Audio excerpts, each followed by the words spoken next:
तो आज के एजेंडा में आगे बढ़ते हैं। इटावा कथावाचक के वायरल वीडियो के मामले में अब सियासत ने तूल पकड़ लिया है। समाजवादी पार्टी ने कथावाचकों के अपमान को पीडीए का अपमान कहा है। इसी कड़ी में कल यादव समाज के संगठन ने इटावा में जमकर विरोध प्रदर्शन किया। इस दौरान उन्होंने पुलिस की गाड़ियों पर पथराव भी किया, जिसमें कई गाड़ियां क्षतिग्रस्त हो गई।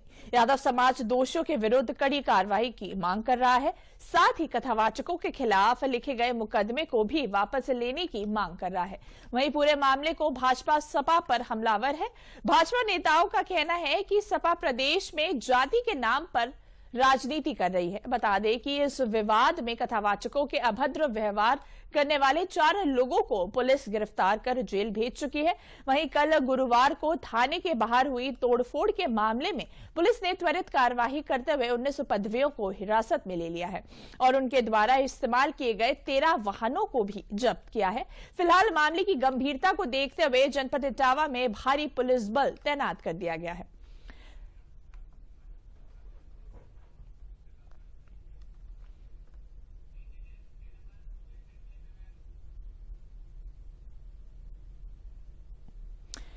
तो देखिए, अब हम आपको ग्राफिक के माध्यम से समझाने की कोशिश करते हैं कि अखिलेश यादव सपा प्रमुख ने क्या कुछ कहा है। उन्होंने कहा है कि अगर पीडीए समाज से इतना ही परहेज है तो पीडीए समाज का चढ़ावा, ब्राह्मणों की भूमिका हमारे जीवन में महत्वपूर्ण है, उनकी भूमिका को नकारा नहीं जा सकता। ये ओम प्रकाश राजभर ने यूपी सरकार ने कहा है। तो देखिए, कथावाचक विवाद को लेकर सियासत जो है वो लगातार देखने को मिल रही है। एक तरफ अखिलेश यादव भी बयानबाजी करे, दूसरी तरफ ओम प्रकाश राजभर ने भी अखिलेश यादव के बयान पर अपनी प्रतिक्रिया दी है।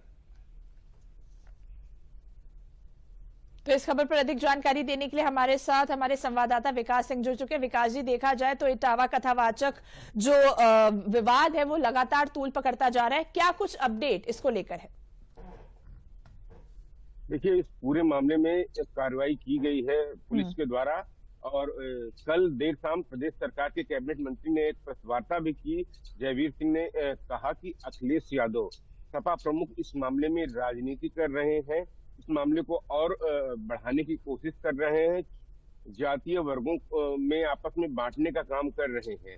जैसे कि ये घटना घटित हुई है वर्षा, इस घटना के बारे में थोड़ा सा बताता हूं आपको कि 21 तारीख की ये घटना है जब इटावा जनपद के दादर गांव में ये घटना हुई थी, जब भागवत कहने के लिए बुलाया गया था और आरोप ये था कि यहाँ पर जो लोग वहाँ भागवत करने के लिए, कथा कहने के लिए गए थे, उन लोगों ने अपनी जात छुपाई, जिसके बाद कुछ लोगों के द्वारा उनको पीटा गया और कुछ ऐसी हरकतें की गई जो अशोभनीय थी और बिल्कुल निंदनीय थी, जिस पर पुलिस ने कार्रवाई की। जैसा अभी आपने बताया कि उस समय 4 लोगों को हिरासत में लेके कार्रवाई की गई। इस घटना के बाद दूसरी तरफ पुलिस ने 4 लोगों की गिरफ्तारी की है और साथ साथ दूसरे पक्ष की तरफ से भी एफआईआर दर्ज की गई है कि अपनी पहचान छुपाने की बात को लेकर वो एफआईआर भी दर्ज की गई है। लेकिन समाजवादी पार्टी की तरफ से उन लोगों को बुलाकर जो सम्मान किया गया, उसके बाद से वहां पर राजनीति कहीं ना कहीं देखने को मिल रही है। इस पूरी घटना में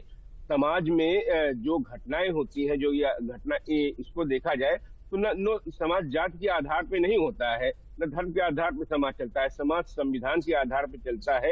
ये भारत देश है और संविधान में जो भी घटना हुई है उसके तहत कार्रवाई की जा रही है। ये बहुत जरूरी है कि संविधान पर भरोसा रखें, ना कि जातियों के नाम पर विद्वेष फैलाने की कोशिश करें। ये सभी को इस बात के बारे में सोचना होगा जिस तरीके से है, क्योंकि जो घटना होती है, कोई भी घटना में जो अपराधी होता है, अपराधियों की कोई जात नहीं होती है। ये सबसे बड़ी बात है। इस हकीकत को हर व्यक्ति को समझना चाहिए। जो भी अपराधी है उसको संविधान के तहत सजा मिलेगी, न कि जात के तहत यहाँ पर कोई सजा प्रणाली की व्यवस्था है इस देश में। वही प्रदेश सरकार के द्वारा इस मामले में लगातार कार्रवाई के निर्देश दिए गए हैं। सीएम योगी ने इस बात के निर्देश पूरे प्रदेश में भी दिए हैं अधिकारियों को, अगर ऐसी कोई घटना होती है तो शासन के आदेशों का भी इंतजार न करें, जो न्याय संगत कार्रवाई होती है वो की जाए। कल जब कुछ एक विशेष समुदाय के लोग वहां पहुंचे और पथराव करने की कोशिश की है, इस घटना के बाद भी लोग लगभग 15 लोगों को पुलिस ने हिरासत में लिया था और उस पूरे इलाके में आसपास के क्षेत्र में भारी पुलिस बल की तैनाती कर दी गई है। लेकिन कहीं ना कहीं इस मामले को राजनीतिक रंग देने की कोशिश की जा रही है, समाज को बांटने की कोशिश की जा रही है और इस पूरी घटना को ब्राह्मण बनाम यादव बनाने की कोशिश की जा रही है। और कहीं ना कहीं ये कारण अगर समाजवादी पार्टी की हम बात करते हैं तो उसको इस पिच पर बैटिंग करने में ज्यादा सहूलियत होती है, क्योंकि अगर जाति के नाम पर अगर समाज बंटते हैं तो कहीं ना कहीं हम देखते हैं कि कुछ राजनीतिक दलों को उसका फायदा मिलता है। लेकिन समाज में ये बेहद जरूरी है, ये आम लोगों को स्वयं सोचना होगा कि समाज में बंटकर नहीं रहा जा सकता है। कोई व्यक्ति ने अगर कोई घटना की है, किसी ने अपनी पहचान छुपाई है, किसी ने उसके साथ उसके बाद बर्बरतापूर्वक कार्रवाई की है, वो व्यक्ति मात्र है, ना कि वो पूरा समाज है। समाज में सभी प्रकार के लोग रहते हैं, उनके खिलाफ संविधान बना है चलाने के लिए और संविधान के तहत पुलिस कार्रवाई करती है और उनको सजा मिलती है। तो भरोसा रखना चाहिए अपने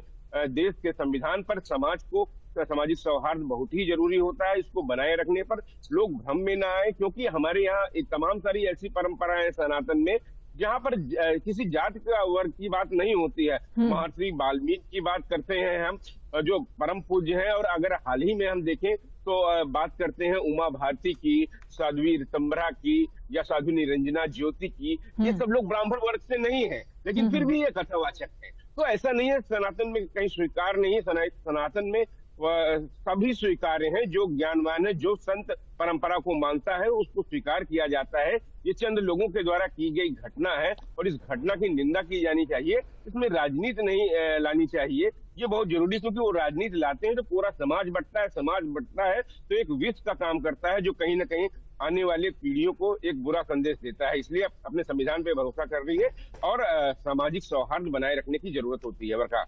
बिल्कुल विकास जी, तमाम जानकारियों के लिए आपका बहुत बहुत धन्यवाद।